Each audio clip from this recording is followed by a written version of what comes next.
Esto es su noticiero Notivisión, con Héctor Polo.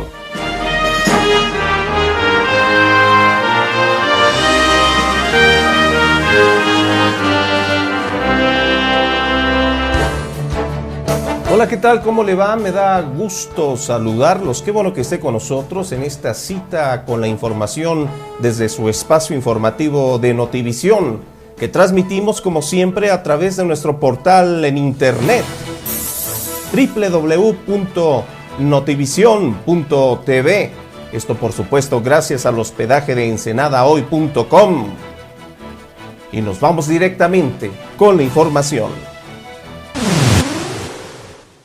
La visita de Felipe González, quien es el relator de la Comisión Interamericana de los Derechos Humanos, tiene como objetivo hacer una relación para que se hagan recomendaciones al gobierno mexicano por la desaparición de migrantes en México. Y esta es una caravana de la esperanza de que junto con nosotros, junto con la voz del relator, seamos más fuertes. Es la primera vez que se une El Salvador, Guatemala y Honduras, entonces esta es la esperanza y la voz del relator. Entonces si nosotros juntos no podemos hacer una voz y no tenemos la fuerza para hacerlo, quiere decir que no valemos nada ante el gobierno de México, que estamos perdidos. El relator de la Comisión Interamericana de Derechos Humanos para Trabajadores Migrantes, Felipe González, se reunió este jueves en el sureste de México con la caravana de familiares de unos 800 centroamericanos reportados como desaparecidos. La caravana, integrada por más de 150 personas procedentes de Guatemala, Honduras y El Salvador, coincidió con González en el poblado de Ixtepec, en el estado de Oaxaca, y que forma parte de la peligrosa ruta que los migrantes sin papeles siguen por México en su intento por llegar a Estados Unidos. Miembros de la caravana denominada Paso a Paso hacia la Paz, que recorrerá toda la ruta de los migrantes por México con la esperanza de encontrar a los suyos, se entrevistaron con González y activistas mexicanos como el sacerdote Alejandro Solalinde, quien coordina un albergue para viajeros. González comentó que su visita tiene como objetivo hacer una relatoría para que se hagan recomendaciones al gobierno mexicano a fin de que mejoren las condiciones de vida de las personas que migran. Y ahora hemos venido a México con la delegación de manera de formularle una serie de recomendaciones al gobierno federal y a los gobiernos locales para que fortalezcan sus políticas, para que la policía actúe de manera eficaz para prevenir las violaciones a los derechos de los migrantes, para que los jueces actúen de manera diligente, para que las personas como el padre Solalinde, que llevan adelante albergues, puedan hacerlo con seguridad. Los manifestantes están siguiendo las rutas de migración donde en el año 2010 se informó de más de 11,000 casos de asesinato, secuestro o violación.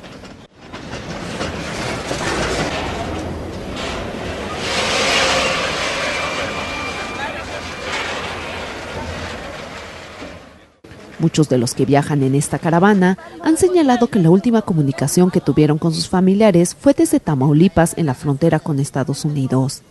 13 años. No he visto a mi mamá, no he visto a mis hermanos y me daría tanto gusto. Yo esperaba tal vez esa sorpresa de verla. Detienen a presunto líder del cártel de Acapulco. De acuerdo con autoridades federales, Moisés N. está vinculado con varios hechos violentos en el puerto turístico de Acapulco. Este lunes fue detenido por elementos de la Policía Federal Moisés N., conocido por las autoridades como el Coreano, presunto líder del cártel independiente de Acapulco. Se le vincula, entre otros crímenes, con la planeación y coordinación de asesinatos de distintos miembros de grupos antagónicos, derivados de la fragmentación del grupo dirigido por Edgar Valdés, conocido por las autoridades como la Barbie. Refirió que los recientes homicidios ocurridos en el puerto de Acapulco son consecuencia de los enfrentamientos que tiene el cartel independiente de Acapulco con un grupo criminal denominado La Barredora, con quienes se disputa el control de la plaza y asimismo con otros grupos antagónicos que derivaron de la fragmentación del grupo que en su momento encabezaba Edgar Valdés Villarreal, alias La Barbie. Junto con el Coreano, fueron detenidos otros 3 individuos y se espera que con la información obtenida de su declaración se logre la captura de más integrantes de este grupo. Los detenidos y todo lo asegurado fueron trasladados a la Ciudad de México y serán puestos a disposición de la Subprocuraduría de Investigación en Delincuencia Organizada. En este momento estamos ubicando a los demás líderes, los cuales serán detenidos próximamente. Realmente estamos obteniendo mucha información a partir de esta detención que nos llevará a desarticular completamente estos movimientos en Acapulco. Señalaron que el detenido cuenta con antecedentes penales, además de haberse desempeñado como policía ministerial en el estado de Guerrero. Se tuvo conocimiento que en el año de 1999 estuvo detenido por el delito de extorsión y que se desempeñó como policía ministerial en el estado de Guerrero. Aseguraron también que el área de influencia del grupo que dirigía el coreano se limita al estado de Guerrero. Reportan casi 44,000 nuevos empleos en el mes de julio, así como lo escucha usted. ¿Y sabe quién lo dijo? Pues el flamante secretario de Hacienda, Ernesto Cordero, en un comunicado conjunto, en una conferencia de prensa conjunta con Javier Lozano, quien es el secretario de Trabajo. Además anunciaron la creación de 425,819 cotizaciones en el IMSS. ¿Usted les cree?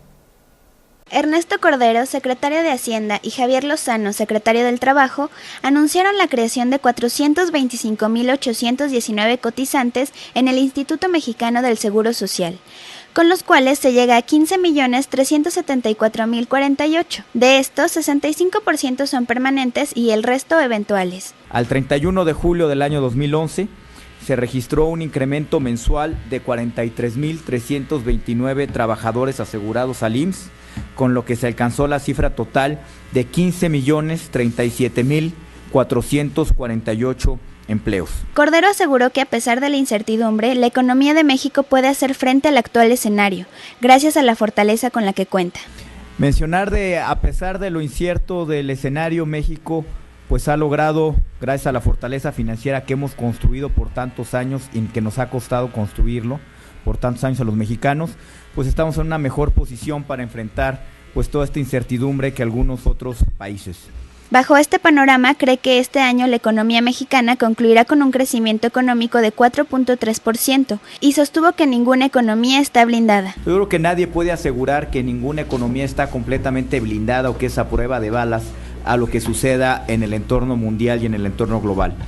Lo que sí podemos asegurar es que en México no hay ningún indicio de que se pueda generar una crisis económica como las que se generaban en el pasado, generada dentro desde México por debilidades estructurales que tenga nuestra economía. Por su parte, Lozano respondió sobre los cuestionamientos de una reforma laboral. En cuanto a la reforma laboral, a ver, si bien es cierto que 600,000 empleos por año no son suficientes, tampoco son despreciables, como decía mi colega secretario de Hacienda.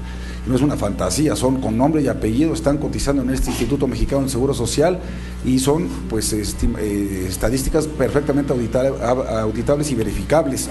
Cordero y Lozano estuvieron acompañados del director del IMSS, Daniel Caram. Raúl Castro ha anunciado una flexibilización de su política migratoria, esto en la Asamblea Nacional del Poder Popular. Cuba trabaja en la actualización de la política migratoria vigente, así lo ha señalado el propio mandatario cubano. No hay detalles del plan, pero por primera vez el presidente cubano ha dicho que se trabaja para modificar la política migratoria. Esto podría incluir la eliminación de la odiada tarjeta blanca, el permiso de salida que los cubanos deben pedir al Estado para viajar al extranjero, aunque advierte que se tomarán medidas para evitar el robo de talentos. Hoy los emigrados cubanos, en su aplastante mayoría, lo son por razones económicas. Si bien algunos pocos todavía alegan ser víctimas de persecución política. Este es el primer pleno del Parlamento de los dos que celebra el año y ha cumplido con lo esperado, aprobar las más de 300 reformas con las que el presidente Raúl Castro intenta evitar que el socialismo cubano se hunda. Este plan ya recibió hace 3 meses el visto bueno del Partido Comunista, pero corregir errores del pasado está lleno de obstáculos. Advierto que toda resistencia burocrática al estricto cumplimiento de los acuerdos del Congreso, respaldada masivamente por el pueblo, será inútil. Chávez bromea sobre su new look, esto en un acto oficial. El presidente de Venezuela, Hugo Chávez, ha hecho su primera aparición pública después de iniciar el tratamiento de quimioterapia al que se somete desde hace unas semanas, y además dio toda una cátedra relacionado a su tratamiento. Se sigue en la vigilancia, no hay presencia hasta ahora y ojalá más nunca, y ojalá en ningún cuerpo humano, de células cancerígenas en este cuerpo. Pero sin embargo se decidió el ataque de quimioterapia preventivo. Ahora, ¿qué pasa con la quimioterapia? Que ella ataca en prioridad aquellas células del cuerpo que experimentan rápido crecimiento, y las células del folículo capilar son esas células. Tú te cortas el cabello y rápidamente él aparece de nuevo. O sea, son células de rápido crecimiento. Esto indica que está funcionando el tratamiento. Cualquier célula de rápido crecimiento detectada en el cuerpo es atacada de manera inclemente, pues digámoslo así, por el atacante benéfico que es la quimioterapia. La congresista Gabrielle Giffords apareció este lunes por sorpresa en la Cámara de Representantes para participar en la importante votación sobre el aumento del techo de deuda. Es la primera vez que acude al Capitolio desde el pasado mes de enero, cuando recibió un disparo en la cabeza durante un acto electoral en Tucson, Arizona.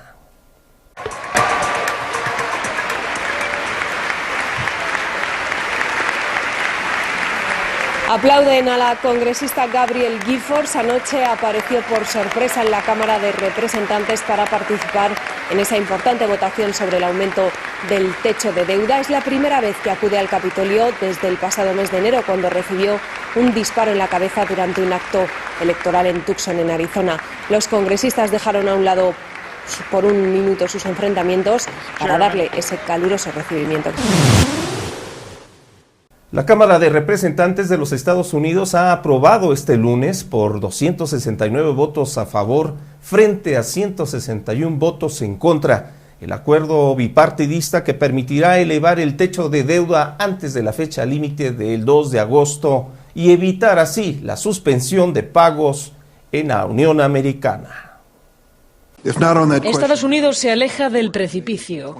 El acuerdo para evitar que el país entrase en suspensión de pagos ha pasado la prueba definitiva en el Senado. La Cámara Alta ha aprobado el aumento del techo de endeudamiento impulsado por el presidente Barack Obama.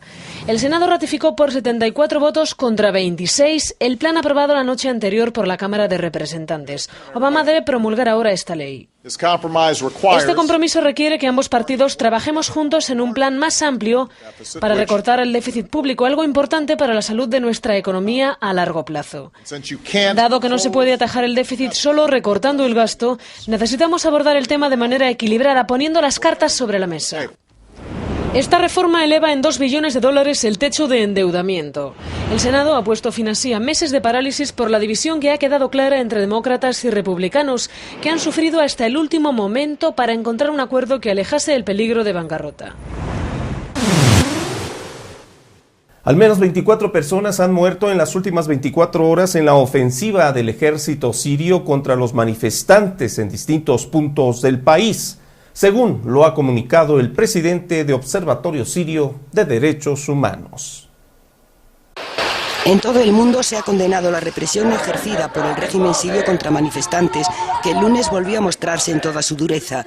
El mes del Ramadán empezó ayer para los musulmanes de Siria, alejado de su significado festivo. Precisamente la intención del gobierno es impedir que las reuniones en las mezquitas, masivas y diarias durante el Ramadán, sirvan para organizar más y mayores manifestaciones de la oposición.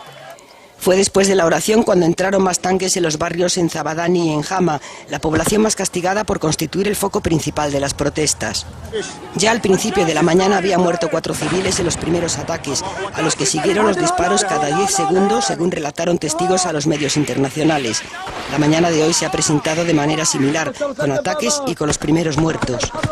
En este contexto, y contrariamente a lo previsto por el Consejo de Seguridad de la ONU, ayer no se llegó a consensuar una respuesta contundente al presidente sirio Bashar Assad por el ataque contra su propio pueblo. Solamente se decidió posponer sus conversaciones hasta hoy, martes. Gracias por estar con nosotros en este espacio informativo de su noticiero Notivisión. Más noticias a la hora. Soy Héctor Polo. Pásela muy bien.